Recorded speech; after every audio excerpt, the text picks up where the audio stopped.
ഏട്ടാ, ഞാൻ കുറച്ചു ദിവസം വീട്ടിൽ പോയി നിന്നോട്ടെ. ഞാൻ ചോദിച്ചു. നിന്റെ സ്നേഹം കണ്ടപ്പോഴേ തോന്നി എന്തെങ്കിലും കാര്യം സാധിക്കാനുണ്ടാവുമെന്നോ. ഓ പിന്നെ, അല്ലല്ലോ എനിക്ക് സ്നേഹമുണ്ട്. രോമത്തിൽ പിടിച്ചു വലിച്ചുകൊണ്ട് ഞാൻ പറഞ്ഞു. ഡിഡി, എനിക്ക് വേദനിക്കുന്നുണ്ട് കേട്ടോ. എന്നാ പറ, ഞാൻ പോയിക്കോട്ടെ പ്ലീസ്. ആ പോയിക്കോ, പക്ഷെ ഒരാഴ്ച ഒന്നും നിൽക്കാൻ പറ്റില്ല. വേണേ 2 ദിവസം പോയി നിന്നോ. എന്നാൽ ഒരു 5 ദിവസം പ്ലീസ് പ്ലീസ്. എന്നാ ഞാനും വരും. സമ്മതാണോ? അത് വേണ്ട, ഏട്ടനെ അവിടെ വന്ന് നിൽക്കണ്ട. അതെന്താ ഞാൻ അവിടെ വന്നിന്നാ? ഞാൻ ഇന്ന് വന്നാൽ നീ പെട്ടെന്ന് തന്നെ എന്നെ അവിടുന്ന് പറഞ്ഞുവിടും. അതെന്താ കാര്യം? താൻ പറ, എന്താ ഞാൻ കൂടി വന്നാല്? വീണ്ടും ചോദിച്ചു. അത് പിന്നെ ഏട്ടാ, ഇവിടുത്തെ 4 പോലും സൗകര്യങ്ങൾ അവിടെ ഇല്ല. ചെറിയൊരു വീടല്ലേ അത്. അവിടെ താമസിക്കാനൊക്കെ ഏട്ടന് ബുദ്ധിമുട്ടാവും.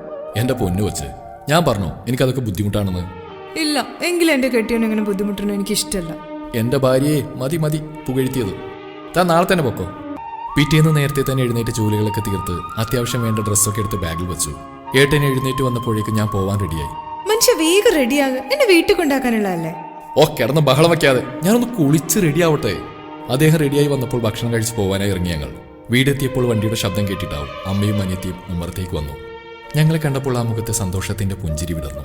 കയ്യിലൊരു ബാഗുമായി ഞങ്ങൾ വീട്ടിലേക്ക് കയറിയപ്പോൾ അമ്മയുടെ മുഖത്തെ പുഞ്ചിരി പെട്ടെന്ന് മായെന്ന് ഞാൻ ശ്രദ്ധിച്ചു. എന്താ മോളെ ബാഗൊക്കെ ആയിട്ട്? അതിന്റെ ബാഗുമായി വന്നൂടെ? അതല്ല, കെട്ടിച്ചു വിട്ട മോള് 6 മാസം കഴിയും മുമ്പ് വീട്ടിലേക്ക് ബാഗുമായിട്ട് വരുന്ന കാണുമ്പോൾ ഏതൊരു അമ്മയുടെ ഉള്ളിലും ഒരുപാട് ചിന്തകൾ ഉണ്ടാവും. അമ്മ കാടുകയറി ചിന്തിക്കുന്നു വേണ്ട, ഇവൾക്കൊരാഴ്ച ഇവിടെ നിൽക്കാൻ ആഗ്രഹം. ആയിക്കോട്ടെ എന്ന് ഞാനും കരുതി. ഞാൻ എന്തെങ്കിലും പറയും മുമ്പേ ഏട്ടൻ കയറി പറഞ്ഞു. അപ്പോ എന്താ മോൻ ഇവിടെ നിൽക്കുന്നില്ലേ? അയ്യോ അത് പറ്റില്ല അമ്മേ, എനിക്ക് ജോലിക്ക് പോകാനുള്ളതല്ലേ, അതിന് അവിടെ അസൗകര്യം. കെട്ടിയ പെണ്ണിനെ ഓളുടെ വീട്ടിൽ കൊണ്ടാക്കിയിട്ട് കെട്ടിയാൻ പോയാലേ നാട്ടുകാർക്ക് ഓരോ കഥകൾ ഉണ്ടാക്കാൻ അത് മതി. അയ്യോ, ഈ അമ്മയുടെ ഒരു കാര്യം. ഇനി അമ്മയായിട്ട് ഓരോ കഥ ഉണ്ടാക്കണ്ട. മോളെ മരുമോനെ വീടിന്റെ പുറത്ത് നിർത്തി ചോദ്യം ചെയ്യണ്ടേ, അകത്തോട്ട് ക്ഷണിക്കണ്ടേ പൊന്നമ്മേ. ഞാനത് പറഞ്ഞപ്പോൾ എല്ലാവരും ചിരി പടന്നെങ്കിലും അമ്മയുടെ മുഖത്ത് അപ്പോഴും എന്തൊക്കെയോ സംശയങ്ങൾ ബാക്കിയുണ്ടായിരുന്നു. ഉച്ചയ്ക്ക് എല്ലാവരും ഒരുമിച്ചിരുന്ന് ഭക്ഷണം കഴിച്ചു കഴിഞ്ഞ് ഏട്ടൻ തിരികെ പോകാനിറങ്ങി. ഞാനും അദ്ദേഹത്തിന്റെ ഒപ്പം വണ്ടിയുടെ അടുത്തേക്ക് നടന്നു. ഡി, ഞാനിന്ന് പോണോ? നിന്ന് കറങ്ങാതെ പോകാൻ നോക്ക് മനുഷ്യ. ഞാൻ അദ്ദേഹത്തെ തള്ളി വണ്ടിയിലേക്ക് കയറ്റി. വണ്ടി കൺമുന്നിലിരുന്ന് പോകുന്നവരെ അവിടെ തന്നെ നോക്കി നിന്നു. അദ്ദേഹം പോയി കഴിഞ്ഞപ്പോൾ എന്തോ മനസ്സിലൊരു ദുഃഖം പോലെ. എന്താ കിണവൻ പോയപ്പോ ഒരു ദുഃഖം മോത്ത്? ഉമ്മർത്തിരുന്ന് അനിയത്തിന്റെയാണ് കമന്റ്. നീ പോടി. ഞാൻ മുഖം വീർപ്പിച്ചുകൊണ്ട് മുറിയിലേക്ക് പോയി. രാത്രി അത്രയൊക്കെ തിരിഞ്ഞു മറിഞ്ഞു കിടന്നിട്ടും ഉറക്കം വരുന്നില്ല. കല്യാണം കഴിഞ്ഞിട്ട് ഇതുവരെ മാറി നിന്നിട്ടില്ല. അതിന്റെ ആവും ഉള്ളിലെന്തോ ഒരു വിഷമം. അല്ലേലും അകന്നിരിക്കുമ്പോഴാണല്ലോ സ്നേഹം കൂടുന്നത്. ഒന്ന് വിളിച്ചു നോക്കിയാലോ? അല്ലെ വേണ്ട, ചിലപ്പോൾ ഉറങ്ങിക്കാണും. എത്രയൊക്കെ പറഞ്ഞിട്ട് മനസ്സ് കേൾക്കുന്നില്ല. ഒന്ന് വിളിച്ചു നോക്കാം എന്ന് കരുതി ഫോൺ എടുത്തു. ദേ വരുന്നു അദ്ദേഹത്തിന്റെ കോള്. എന്താ? ഓ ഒന്നുമില്ല, വെറുതെ വിളിച്ച. ആണോ? എന്റെ മോൻ പോയി ഉറങ്ങിക്കോ.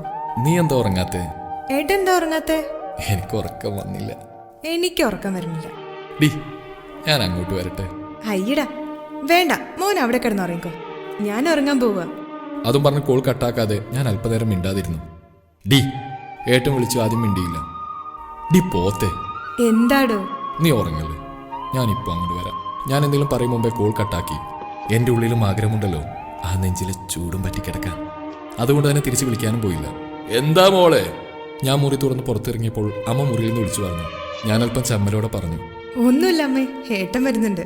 ഞാൻ വന്നപ്പോഴേ ഓനോട് പറഞ്ഞതാ പോവണ്ടാന്ന്. ഞാനൊന്നും മിണ്ടാതെ പുറത്തേക്ക് നോക്കിയിരുന്നു. അവർക്ക് പരസ്പരം കാണാതെ ഉറക്കം വരുന്നുണ്ടാവില്ല അമ്മേ, അതാവും. അനിയത്തി അത് പറഞ്ഞതും ഒരടിയുടെ ശബ്ദം കേട്ടു. മിണ്ടാതെ കിടന്നുറങ്ങ പെണ്ണേ, നമ്മൾ കട്ടുറുമ്പാകാൻ വരുന്നില്ലേ? വീണ്ടും അനിയത്തിയുടെ കമന്റ്. നീയും കെട്ടിക്കഴിയുമ്പോ ഇതൊക്കെ തന്നെ അവസ്ഥ, ഇപ്പൊ മിണ്ടാതെ കിടന്നുറങ്ങ്. ഞാൻ ചമ്മിയ മുഖവുമായി ഏട്ടനെയും നോക്കി ഉമ്മറത്തന്നെ ഇരുന്നു. പെട്ടെന്ന് ശക്തമായ ഒരു മഴയും കാറ്റും പെയ്തു തുടങ്ങി. ഒപ്പം നനഞ്ഞു കുളിച്ച് ബൈക്കിൽ ഏട്ടനും വന്നു. തെറ്റ് ചെയ്ത കുട്ടികളെ പോലെ തലകുനിച്ച് നിന്നു. അത് കണ്ടപ്പോൾ എനിക്ക് ചിരിയടക്കാൻ കഴിഞ്ഞില്ല. നിന്ന് കണിക്കാതെ പോയി തോർത്തെടുത്തോണ്ട് പാടി. ഞാൻ തോർത്തെടുത്തു കൊണ്ടുവന്ന് മുന്നിൽ തലകുനിച്ച് നിൽക്കുന്ന ഏട്ടന്റെ തല തോർത്തി കൊടുത്തു. മതിവാ, ഈ നനഞ്ഞ ഡ്രസ്സൊക്കെ മാറ്റ്. ഇനി അസുഖം വരുത്തി വെക്കണ്ട. ഞാൻ ഏട്ടനെയും കൂട്ടി മുറിയിലേക്ക് പോയി. അതെ, ഞാൻ അപ്പോഴേ പറഞ്ഞില്ലേ ഇവിടെ നിൽക്കാന്ന്. അപ്പൊ എന്ത് ജാടയായിരുന്നു? അതെ, ഇങ്ങനെ അല്പനേരം മാറി നിന്നാലേ ഉള്ളില് സ്നേഹം തിരിച്ചറിയാൻ പറ്റുള്ളൂ. അങ്ങനെ സ്നേഹം ഉണ്ടോന്ന് നോക്കാൻ ചെയ്തതാ. എന്തൊരു സ്നേഹമുണ്ടോ? എന്റെ അത്ര സ്നേഹമില്ല. ഞാൻ ആ താടിയിൽ പിടിച്ച് വലിച്ചുകൊണ്ട് പറഞ്ഞു. ഈ ദുഷ്ടേ, ഇപ്പൊ അങ്ങനെ ആയോ? ഏട്ടൻ ഒന്നുകൂടി എന്നെ ചേർത്ത് പിടിച്ചു. ദേ പയ്യെ പറ, അപ്പുറത്തെ അമ്മ അനിയത്തിയുണ്ട്. ഞാൻ ആ ചുണ്ടിൽ വിരലമർത്തിക്കൊണ്ട് പറഞ്ഞു. എന്നാവാ, നമുക്ക് മിണ്ടാതെ കിടന്നുറങ്ങാം. അതും പറഞ്ഞുകൊണ്ട് ഏട്ടൻ എന്നെയും കൊണ്ട് കട്ടിലേക്ക് വീണു.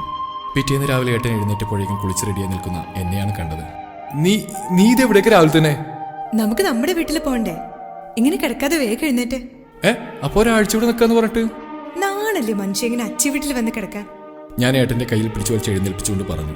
ഓ വന്ന് ഞാനായി കുറ്റക്കാരൻ. ഏട്ടൻ പിറുപിറുത്തുകൊണ്ട് എഴുന്നേറ്റ് പോയി.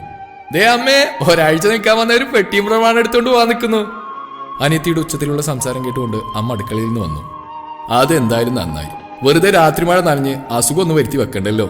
അമ്മ പറഞ്ഞു കേട്ടപ്പോൾ ഒരു വളിച്ച ചിരിയായി ഞാനും ഏട്ടനും മുഖത്തോട് മുഖം നോക്കി. ഇതൊക്കെ ഞാൻ എത്ര കണ്ടേക്കണേ എന്ന ഭാവത്തിൽ അമ്മ നമ്മളെ യാത്രയാക്കി ഞാനും ഏട്ടനുമുള്ള നമ്മുടെ കുഞ്ഞു സ്വർഗത്തിലേക്ക്.